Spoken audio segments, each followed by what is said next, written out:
Allez, bonjour à tous. On va faire le shiur de la paracha de la semaine, les Nishmat, Nathan, Avram, Pitossim, Yosef, Verina. Alors, donc, et Nishmat, ah oui, Yaakov, Ben Benyamin. Voilà. Alors, la paracha de la semaine, c'est Korach en Israël. C'est Shelah, c'est Shelah Lecha en Roule, donc en France. Donc ceux qui veulent regarder Shelah Lecha, ils vont sur YouTube. Jean-Yves Fitoussi et ils prennent la semaine dernière. Voilà. Il laisse un like. Et nous, et il laisse un like. Ouais. Et nous, on va s'occuper de Korach parce que c'est Korach chez nous. Alors, Korach, on sait bien que c'est la marloquette. La marloquette de Korach, c'est très grave ce qui s'est passé. C'est malheureusement une période compliquée du Ham Israël. Mais il faut savoir, et on va le voir effectivement, que on est tous à un moment donné dans notre vie, un Korach. Voilà, c'est comme ça. Donc, à nous de travailler pour éviter ça parce que c'est très mauvais. Ça a fait des choses très graves dans le ciel quand il y a eu cette marloquette. Alors, c'est quoi en fait? On sait que les Pères Kavot nous disent qu'il y a deux types de marloquettes. Il y a la marloquette Mina Shamayim, c'est celle de qui? On dit la bonne marloquette. Mina Shamayim, ça veut dire c'est vraiment une marloquette qui vient qui est accordée par le ciel. Il a les Shamaï. Il a les Shamaï, c'est marloquette. Tout le temps. Il y a Bet Shamaï, Bet Shamaï, Bet Hillel. Bet Shamaï dit toujours une chose, Bet Hillel dit toujours une autre chose. En règle générale, à 99%, on suit Bet Hillel aujourd'hui, mais on sait que plus tard, quand il y aura Mashiach, ce sera Bet Shamaï. Mais on sait que les deux sont bons. Et il n'y avait jamais de problème entre eux. C'est-à-dire même, c'est marqué dans les commentaires que même Bet Shammai était d'accord avec Bet Hillel. Bet Hillel était d'accord avec Bet Shammai. Simplement, ils avaient chacun une vision différente de leur perception de la Torah. Alors que là, la marloquette de Korach avec Moshe, que l'histoire c'est Korach contre Moshe. En fait, Korach, il voulait devenir le Kohen Gadol, mais il était surtout contre Moshe, il n'était pas contre Aaron. Toujours Moshe qui prend tout, le pauvre, comme d'habitude. Cette marloquette-là, en revanche, elle est très mauvaise et néfaste. Alors, quelle est la différence? La différence, ouais, c'est la gava, c'est-à-dire la différence, c'est que contrairement à Hillel et Shammai, eux, ils avaient un problème de discussion, de marloquette, que par rapport à l'interprétation de la Torah. C'est-à-dire jamais ils ont fait quelque chose par rapport à eux. Alors que Korach, rien à voir.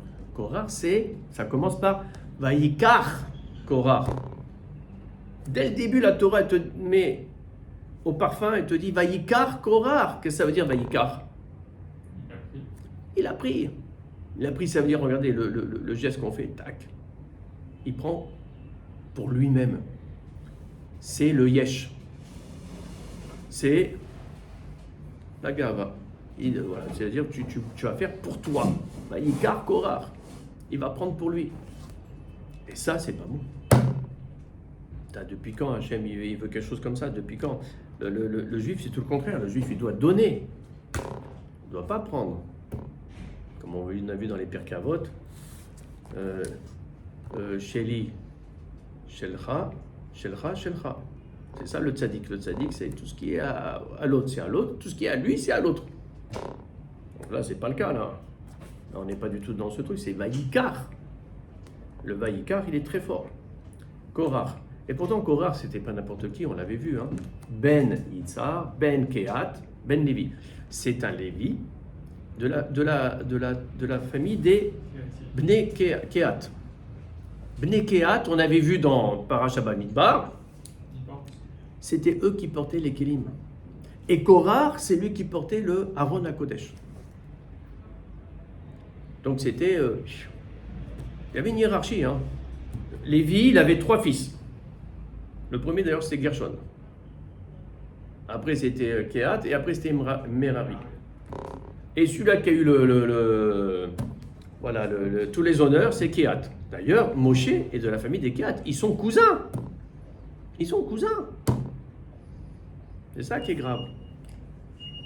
Moshe est de la famille des Kehat, et Kehat est passé avant Gershon. Gershon, eux, ils s'occupaient de porter les tentures, on avait vu, et Merari de porter les poutres. Kehat, la famille des Bnei Kehat, ils portaient les Kélim. Et Korah, le Aaron HaKodesh. Donc c'était pas, si c'est de cet honneur, c'est que c'était un très grand dans le Am Israël. Alors qu'est-ce qui s'est passé? Pourquoi il a voulu avoir cette gava? En fait, elle était enfuie en lui, mais elle est sortie à un moment donné. Il n'a pas réussi à travailler. C'est pour ça que je le disais au début, on est tous, à un moment donné, un Korah. On a à un moment donné notre ego qui va sortir et que voilà, on veut prendre. C'est un peu naturel. Alors à nous de... voilà, parce que regardez, on arrive où? Quand on a cette mauvaise mida, on arrive à des choses extrêmes. Les choses extrêmes, c'est qu'il a fait carrément, il a pris carrément les 250 très grands du peuple d'Israël pour être avec lui, pour combattre Moshe. Et à un moment donné, même Datan et Abiram, ils ont dit, tu nous crèves les yeux, que nous, on ne changera pas notre avis. Vous vous rendez compte jusqu'où ça va? La colère, elle rend fou, et on commande plus nos réactions, et tout ça, ça devient irrationnel, et c'est vraiment Nefesh Abémi qui va sortir, et c'est que de l'animal. Donc là, à un moment donné, si on ne contrôle plus, c'est une catastrophe. Une catastrophe. Donc voilà la différence entre les deux marloquettes. C'est pour ça que ça n'a rien à voir. La marloquette de Hillel et Shammai, elle est magnifique. On s'inspire de ça tous les jours en étudiant la Gemara. Alors, quand c'est marqué Vayikar, Korah, il prend vers lui, il y a ce phénomène de séparation. D'ailleurs, il a bien fait une séparation. Il a pris les 250 têtes du peuple d'Israël, des très grands, il les a pris avec lui, et il a fait une séparation. Il a dit, voilà, ça c'est mon camp, et toi Moshe c'est ton camp, on va voir qui c'est qui va gagner. Et ça, une séparation, ça fait des choses très très très mauvaises en haut. Hachem, il supporte pas ça évidemment, qu'est-ce qu'il veut lui? Il veut que la hava, que l'amour, que le shalom, c'est tout. Il veut que ça.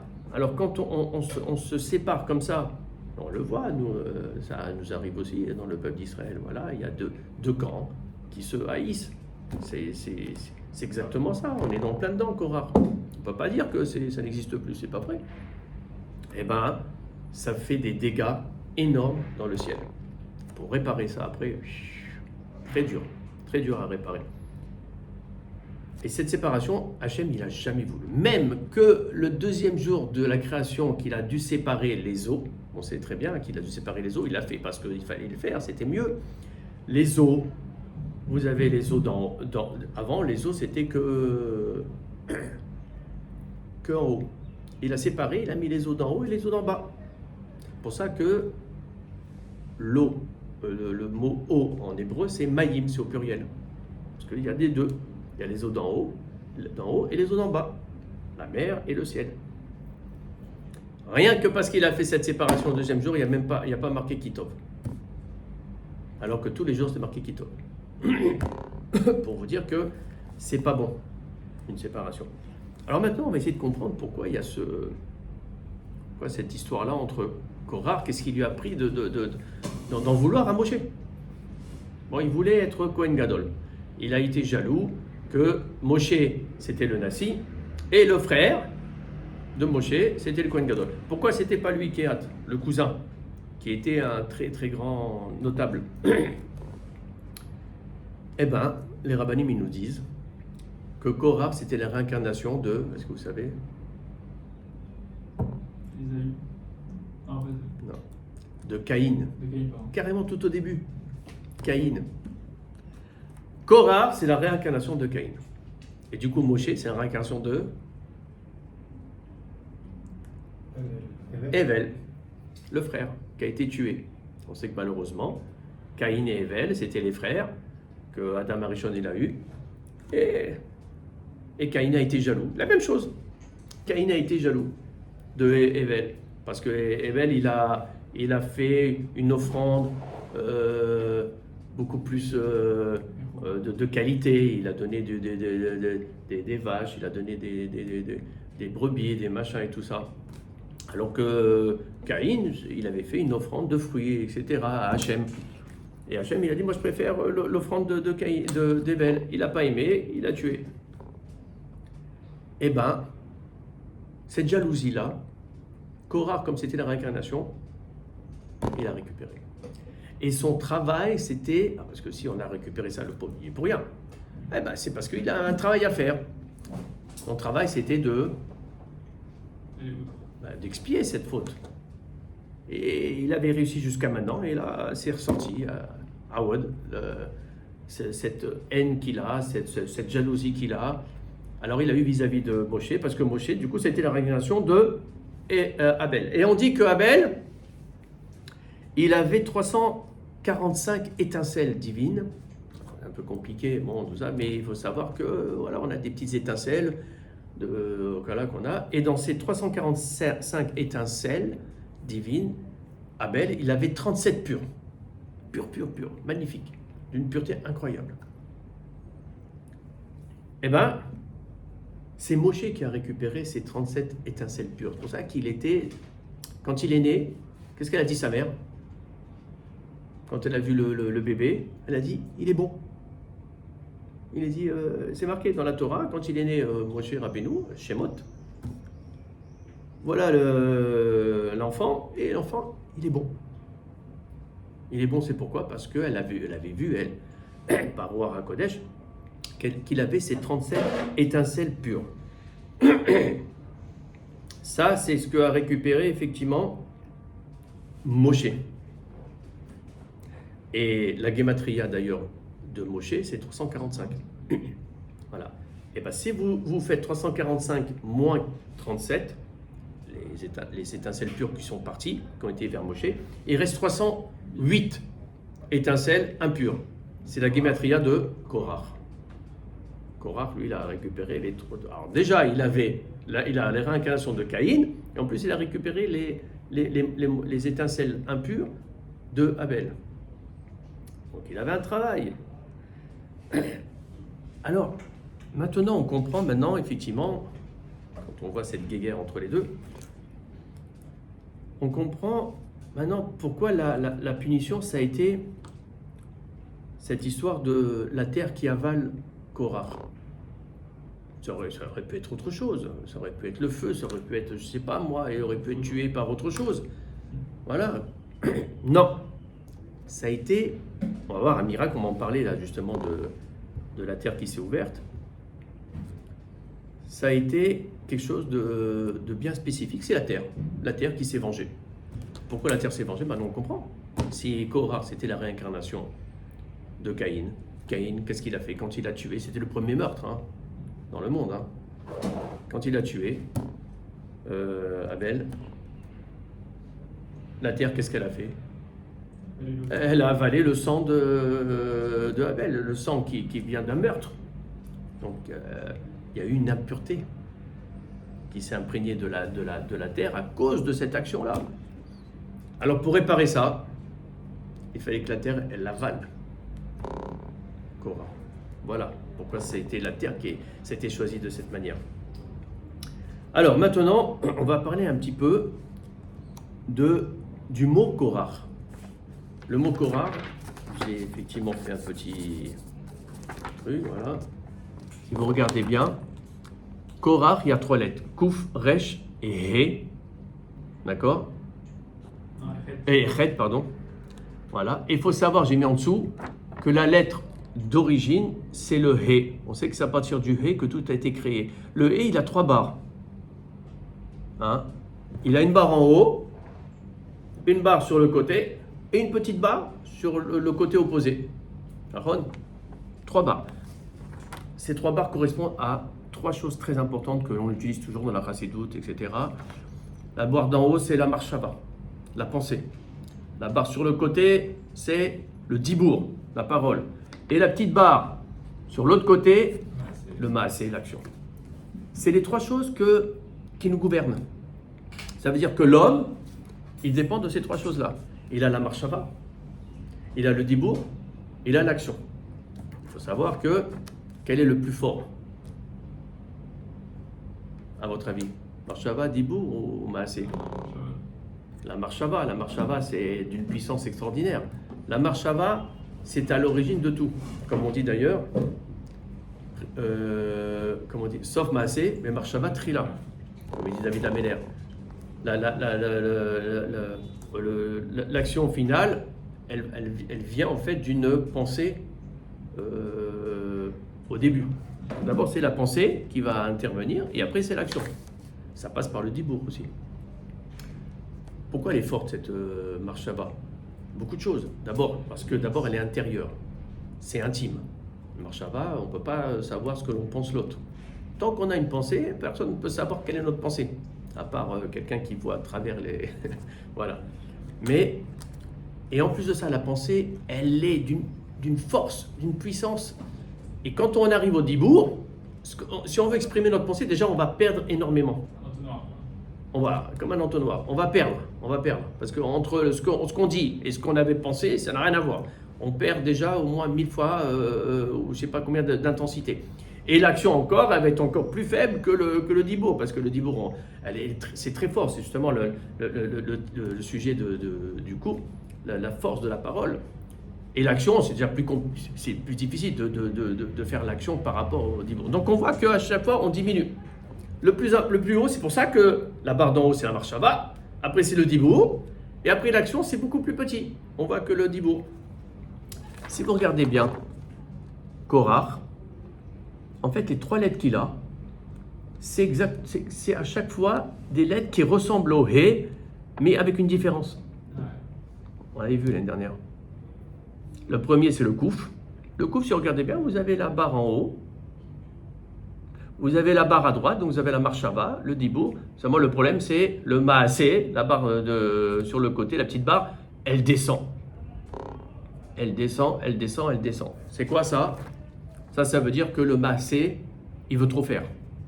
Il va en faire trop. C'est par exemple, quand il a posé la question à Moshe Rabbeinu et qu'il a dit, à propos du trélet, à propos du talit, la race, c'est qu'il y a juste un fil qui est en trélet. Il a dit, mais si on met tout le talit en bleu, alors, pourquoi, où est le problème? Ah voilà, il veut faire. Après, la deuxième lettre, c'est le resh. Si vous regardez bien le resh, en fait, c'est le he sans la petite barre. Donc c'est la marshava, le dibour, mais il n'y a pas du tout d'action.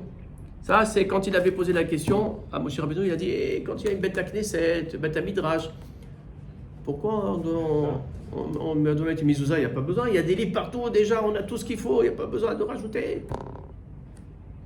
Alors c'est vrai qu'à la base, on n'a pas besoin de mettre une mezouza dans un bête à Knesset, etc.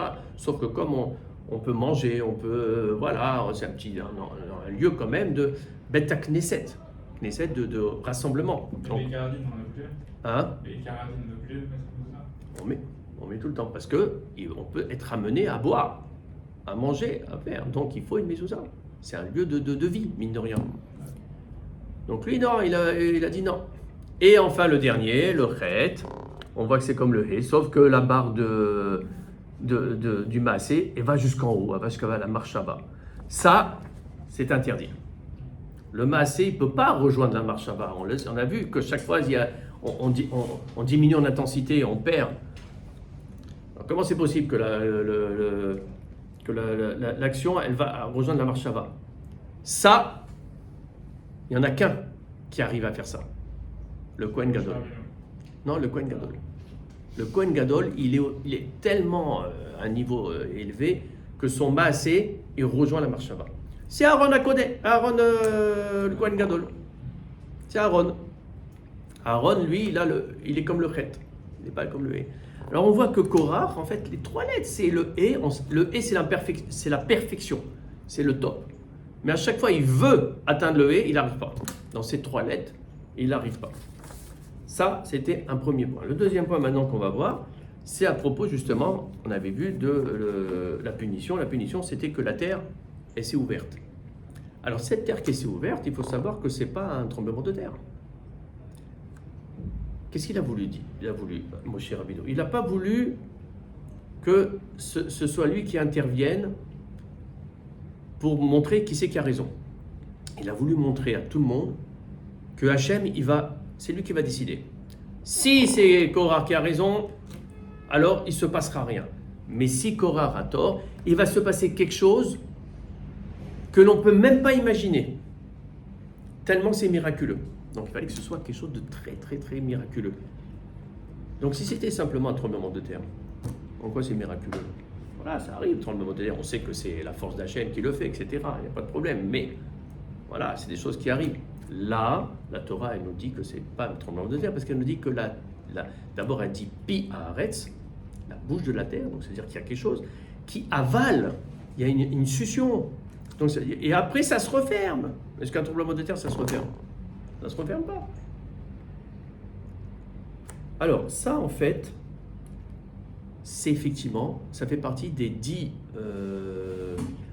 choses qui ont été créées juste avant Ben Hashmashot, on dit. C'est dans les Pirkei Avot, hein, dans le Pérek 5. C'est marqué Asarat Varim, Nivreo, Be'erev Shabbat, Ben Hashmashot. Il y a 10 choses qui ont été créées, vous savez, juste avant le Shabbat. Donc, ça veut dire à la fin de la création, Adam Arishon était déjà créé, etc. Et ça commence par Ve'elouen, puis Haaretz, puis Be'er, puis Aton, après Ve'a Keshet, Ve'a Man, alors l'arc-en-ciel, l'Aman, toutes des choses qui sont, comment dire, extraordinaires. Que l'on voit que c'est la main d'Hachem, que ça peut pas, il ne peut pas avoir une marloquette sur ça. On ne peut pas dire ah non, c'est la nature, c'est le machin. Non, c'est pas la nature. C'est que des choses complètement incroyables. Le shamir, etc., etc. Mais ça commence d'abord donc par Pi Haaretz. Pi Haaretz, c'est ce qui est marqué dans cette paracha, la bouche de la terre. C'est la punition qu'a eu Korah. On voit que c'est une création d'Hachem qui a été faite juste pour ce moment-là. Et ça n'existe plus après. Et après, ça continue. Alors, donc, du coup, on voit Pi Be'er et Pi Aton. Et bien, figurez-vous que c'est la suite des parachiotes. Donc là, on va avoir 3 parachiotes qui ont quelque chose de commun. Beaucoup de choses de commun, d'ailleurs, on va le voir. Alors, la paracha de Korah, c'est Pi Haaretz, la bouche de la terre. La paracha d'après, c'est Chukat. Chukat, ça va être Pi Be'er, la bouche du puits. Ça, on sait que c'est le srout, effectivement, de Myriam. Il se trouve que dans la paracha de Chukat, elle va décéder. Et donc, c'est à ce moment-là qu'il n'y aura plus ce fameux puits, cette bouche de la pluie. Donc, ça veut dire qu'il y avait un puits que pendant 40 ans, il suivait le Béné Israël. C'était un miracle extraordinaire. Et cette création, elle a été faite juste avant juste avant Shabbat. Pi Be'er. C'est de la paracha de Chukat. Et juste après la paracha de Chukat, c'est Balak. Et Balak, qu'est-ce qu'on a? On a Pi Aton. Pi Aton, la bouche de l'ânesse de Bilam.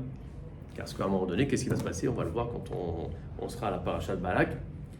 À un moment donné, il y a l'ânesse de Bilam qui en a marre de recevoir des coups de Bilam et c'est marqué, la bouche de l'ânesse va s'ouvrir et d'un seul coup, voilà qu'elle est en train de parler à Bilam.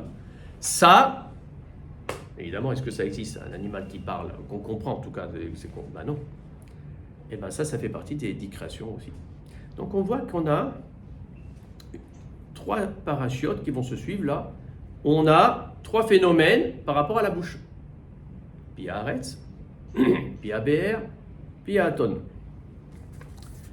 Eh bien, ça, il faut savoir que c'est très important. Il y a une ségoula que les rabbanim nous ont obligés de dire 3 fois le mot Pi dans la journée pour s'imprégner de ces 3 miracles extraordinaires que Hachem il a mis en place. Pi Haaretz, Pi HaBe'er, Pi Aton. On doit le dire 3 fois. On le lit dans quelle phrase? On le lit tous les matins à Shacharit, au Valitzion. Quand on est au Valitzion, à un moment donné, on dit Lo yamushu mi picha, ou mi pi zacha, ou mi pi zecha zacha. Me'ata gadolam. Alors ça veut dire quoi? Ça veut dire elles ne doivent pas s'écarter les paroles que j'ai mises dans ta bouche, dans la bouche de tes enfants et la bouche des enfants de tes enfants. Voilà, c'est une phrase, c'est une ségoula, on ne se rend pas compte nous. C'est une ségoula, mais maintenant on va se concentrer, quand on va arriver à Ovaletzion, le matin, après la Hamida donc, après les Tachanoun, s'il y en a, hop, Ovaletzion, et après on arrive à cette phrase-là, où c'est vrai, pourquoi 3 fois le moupi, qui se suivent. Lo yamush mi picha, ou mi pi zacha, ou mi pi zecha zacha. Parce qu'on doit se rappeler des 3 miracles qu'il y a eu, Pi Haaretz, Pi HaBe'er et Pi Aton. Et là, c'est un moment très très fort, parce que c'est juste avant la Kedusha, la deuxième Kedusha de la journée. La première Kedusha, la troisième Kedusha de la journée. La première Kedusha, c'est Kadosh, Kadosh, Kadosh, avant le schéma, pendant le Yotzer. La deuxième Kedusha, c'est pendant la Chazara. Et là, c'est la troisième Kedusha. Donc, on finit les 3 Kadosh. Si on doit se rappeler de ça, juste avant de faire la troisième Kedusha, c'est qu'il y a quelque chose de très très fort. Et justement, ça a un rapport aussi avec les 3 Kadosh, justement. Il y a autre chose aussi, dans Cherev Pifiot, Cherev Pifiot, qui est marqué aussi dans les Teilim. Cherev Pifiot, c'est l'arme de la parole. Ça, c'est que dit l'arme de la parole, mais ça veut dire en fait l'épée à double tranchant. C'est ça qu'il voulait dire David Ameller. Cherev Pifiot, c'est l'épée à double tranchant. Cherev, c'est l'épée. Mais en fait, nous on traduit par l'arme de la parole, la force de la parole. On sait que la parole, ça peut être bénéfique comme destructeur. Ça peut être les deux. Donc à nous de faire très attention de sortir. C'est pour ça que le mot pi, il a une force extraordinaire. Et dans Cherev Pifiot, dans Pifiot, vous avez le pi. Le premier pi, c'est la bouche. Et fiot, ça veut dire 2 bouches. Donc au final, on a les 3 bouches. On a les 3, encore une fois. Alors maintenant, par rapport effectivement aux 3 Kadosh, parce qu'on a vu qu'il y a un rapport avec Kadosh, puisque c'est juste avant la Kedusha, la troisième Kedusha, que l'on va faire cette phrase-là, Lo yamushu mi picha, mi pi zacha, mi pi zecha zacha. Alors effectivement, il faut savoir que cela fait référence, les 3 Kadosh font référence à Avraham, Yitzhak et Yaakov. Quand on dit 3 fois Kadosh, Kadosh, Kadosh, ça fait référence à Avraham, Yitzhak et Yaakov. C'est sur eux qu'on repose. On commence l'Amida par se reposer sur eux. Voilà.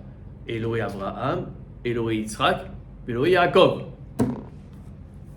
Et bien si vous regardez bien, le Kadosh, il commence par un kouf. Le mot Kadosh commence par un kouf. Et bien dans Korah, la première lettre de Korah, c'est un kouf. Ensuite, la paracha d'après Chukat, la deuxième lettre de Chukat, c'est un kouf. Et enfin, Balak, la troisième paracha, la troisième lettre, c'est un kouf. On voit que cette paracha-là, c'est la première lettre, c'est le premier Kadosh. Parachat Chukat, ça va être le deuxième Kadosh. Parachat Balak, le troisième Kadosh. Donc en fait, on a tout. On a tout dans les 3 qui suivent. On ne se rend pas compte, mais ces 3 parachiotes, Korah, Chukat, Balak, il y a des choses extraordinaires. Elles sont unies les 3. Elles ont beaucoup de choses. On a les 3 Kadosh. Et c'est pas pour rien que le premier kouf, il est dans la première, Korah. Le deuxième kouf, il va être au milieu. Et le troisième kouf, il va être à la fin, dans Balak. Avraham, Yitzhak et Yaakov, c'est les 3 koufs de la paracha. Et donc c'est comme ça, effectivement, que on va effectivement avancer dans la Kedusha. Alors voilà, on a fait le point. Alors le plus important, c'est se dire que Korah, on est tous des Korah. On a tous tendance à à faire une marloquette, il faut que la marloquette, pour qu'elle soit mina shamayim, c'est toujours par rapport à la Torah, etc., pas par rapport à nous. C'est-à-dire, même quand on a une marloquette sur une halakha qu'on n'est pas d'accord, il faut la faire, la marloquette, en essayant de trouver les arguments. Voilà, regarde, voilà les sources. Regarde-moi, pour améliorer, parce qu'une halakha, ça peut évoluer. Hein. Aujourd'hui, ça peut être comme ça, et demain, on la change. Elle n'est plus valable. La halakha, elle a changé. Pourquoi? Parce que, voilà, on a avancé dans le travail, on a compris qu'il y avait autre chose. C'est connu. Mais tant que c'est par rapport à la Torah, etc. Mais si on veut faire ça pour montrer que c'est nous qui avons raison, c'est du Korach. On est Korach. Et donc ça, voilà, espérons qu'effectivement on s'écarte de ça. C'est très mauvais, ça fait trop de mauvaises choses en haut et après les réparations sont très compliquées. Et surtout, donc, quand on fait la prière donc, avec les 3 pis, on se rappelle des 3 miracles qu'il y a eu, qui ont été créés juste avant Shabbat. Et voilà, et si Dieu veut que tout ça, ça nous apporte que des bonnes nouvelles, des bonnes choses, et surtout, Mashiach Bekarov avec Triat Hametim. Shabbat Shalom.